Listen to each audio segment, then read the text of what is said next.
20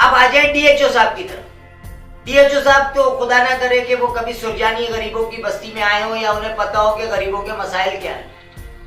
grade 18 پہ enjoy کرنے والا شخص جو اپنی اے سی کار سے باہر نہیں نکلتا ہے, اس کو کیا پتا ہے کہ حسان میڈیکل سینٹر میں ایک دانت کے پیشنٹ کی اس طرح سے ٹریٹمنٹ کی گئی ہے کہ اس کی بلیڈنگ 6 گھنٹے تک نہیں رکی. جب اچھا آپ یہاں دیکھیں پولیس کی اور اس مافیا کا گٹھ جوڑ.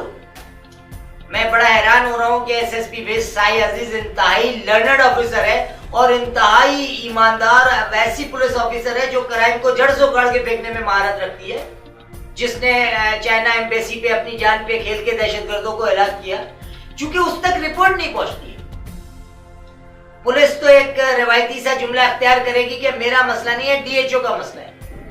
یعنی کسی کو کوئی ٹیررسٹ ہاسپٹل لے جاتا ہے, وہاں لے جا کر کے گلا گھوٹ کے مار دیتا ہے تو تھانہ کہتا ہے کہ نہیں جی ڈی ایچ او کا مسئلہ ہے, یہ ہاسپٹل کی غلطی سے مارا. یعنی ایک آدمی جو کہ دانت نکلوانے کے لیے جا رہا ہے اور اس کی بلیڈنگ ہوتی ہے, بلیڈنگ سے وہ مر جاتی ہے, تو مرڈر کی ایف آئی آر کس پہ کٹے گی؟ ہاسپٹل پہ کٹے گی یا ڈی ایچ او پہ کٹے گی؟ ڈیفینیٹلی ہاسپٹل پہ کرے گی. تو ایسے مقتل جس پولیس اسٹیشن کی حدود میں وہ کیوں کاروائی نہیں کرتا ہے؟ یہ ایک یعنی یوں سمجھ لیجئے کہ وہ جو ماضی کا انفلوئنس اس ہاسپٹل کا تھانے پہ ہے, کیونکہ جب کبھی یہ ہاسپٹل بن رہا تھا تو اس وقت کی جو برسر اقتدار پارٹی تھی اس کے M P A M N A صاحبان نے جا کے تھانے کو انڈر پریشر دیا تھا اور وہ تھانہ آج تک انڈر پریشر ہے. یعنی اوپنلی بالکل اوپن مرڈر ہو رہا ہے اور تھانہ خاموش ہے, پولیس ڈپارٹمنٹ خاموش ہے کہ جی یہ ڈی ایچ او کا مسئلہ ہے. ڈی ایچ او صاحب کہتے ہیں کہ جی وہ میں لکھ کر کے دے رہا ہوں اس کو بند. ڈی ایچ او تو آگے خود سے نہیں کرے گا نا, تھانہ ہی کرے گا. تو بجائے اس کے کہ اور نقصانات ہو جائیں اس سے پہلے کاروائی کرے. اب سوال یہ پیدا ہوتا ہے کہ ان کی ہائر اتھارٹیز کیا ہے. میں اسی واقعے کو بیس بنا کے آپ کو بتانا چاہ رہا ہوں کہ وہ جو ڈائریکٹر آپریشن ٹرپل اے اسکائی ون ہے, جس کا کیمرہ بھی ٹوٹا, جس کا موبائل بھی ٹوٹا, جس کو ضرب کوب بھی کیا گیا, چونکہ جو ہاسپٹل کا عملہ ہے وہ پولیس سے اتنا بے فکر ہے کہ وہ قانون ان کی باپ کی جاگیر ہے. چونکہ اس لیے کہ وہ تھانہ جو ہے وہ منتھلی بیسس پہ ان سے کچھ نہ کوئی ڈیل کر کے وہ عطائی ڈاکٹروں کو لے کر کے ہاسپٹل چلا رہے ہیں. اب وہ جب انوار صاحب منسٹر سے بات کرتے ہیں تو منسٹر جو ہیلتھ ہے وہ کہتے ہیں کہ میں تو کرونا پیشنٹ ہوں, میں باہر نہیں نکلوں. واٹ از دس؟ مقصد اگر کووڈ 19 میں ایک منسٹر آپ یوں کہہ لیں کہ کنفائنڈ ہوا ہے تو کیا اس کی پوری منسٹری کنفائنڈ ہو گئی ہے؟ آج 12-15 دن ہو گئے ہیں, ایک اہم ٹی وی چینل کا کیمرہ توڑ دیا جاتا ہے, اس کا موبائل توڑ دیا جاتا ہے, اس کے ڈائریکٹر آپریشن کو ضرب کوب کیا جاتا ہے اور پولیس ایف آئی آر نہیں کاٹ رہی. یعنی یہ صرف ایک جگہ کی بات نہیں ہے, ہر محکمے میں ہر جگہ یعنی ہر شاخ پہ الو بیٹھے ہیں, انجام گلستہ کیا ہوگا. تو ظاہری سی بات ہے آج جو ہماری عوام خودکشیوں پہ مجبور ہو رہی ہے اس کی ایک بڑی وجہ یعنی اس مہنگائی اور اس جو ہمارے یہاں افراتفری مچی ہوئی ہے, اس کے علاوہ لیک آف اکاؤنٹیبلٹی. ادارے اپنا کام نہیں کر رہے ہیں. اس لیے ادارے اپنا کام نہیں کر رہے ہیں کہ ہر شخص اپنے ذاتی مفادات کے تحفظ میں لگا ہوا ہے کہ اس کے ذاتی مفادات کا کسی طرح سے تحفظ ہو جائے. اور یہی چیز ہے.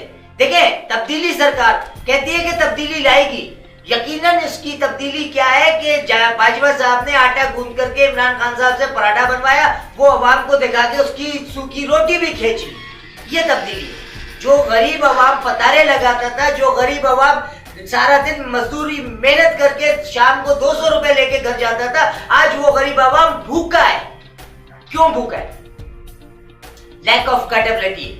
یعنی ڈپٹی کمشنر صاحب نشے کی حالت میں اٹھے, اے ڈی سی 2 سرجانی کی روڈ پہ انہوں نے ایک چکر لگایا, ٹھیلے والوں کو لاتے ماری, پتارے داروں کو بند کیا اور ان سے کہا کہ 5-5 ہزار روپے جرمانہ کر دو. جس غریب کے گھر میں روٹی نہیں ہے اس سے آپ 5 ہزار روپے مانگ رہے ہیں, شرم آنی چاہیے آپ کو. اچھا اس کی وجہ ہے کہ یہ خرابی آپ کے خون کی ہے.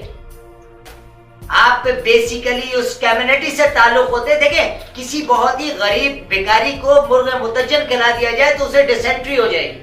تو یہ ڈیسنٹری زدہ لوگ ہیں جو انٹیریئر میں ٹپے دار تھے اور کوئی مختار کار کے پاس کسی کے پاس اے ڈی سی تھا, ان لوگوں کو یہاں اے ڈی سی بنا کر کے بٹھا دیا ہے. انہیں یہ نہیں پتا ہے کہ ان کا کراچی سے تعلق نہیں ہے. وہ کراچی سے 700 کلومیٹر 800 کلومیٹر دور سے آئے ہیں اور یہاں آئے ہیں صرف اپنی پیداگیریوں کے لیے، چونکہ ایک منظم منصوبے کے تحت۔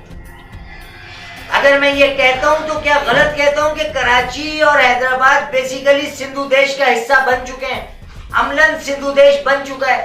کیا اس علاقے کے اسسٹنٹ کمشنر کو نہیں پتا ہے کہ حسان میڈیکل سینٹر میں کیا ہو رہا ہے؟ لیکن اس کا ذاتی مفاد نہیں ہے، عوام مر رہی ہے، عوام سے اس کو کوئی سروکار نہیں ہے کیونکہ اس کے عزیز رشتہ دار نواب شاہ میں یا لاڑکانہ میں بیٹھے ہوئے ہیں۔ شاہین سے شاہین عبداللہ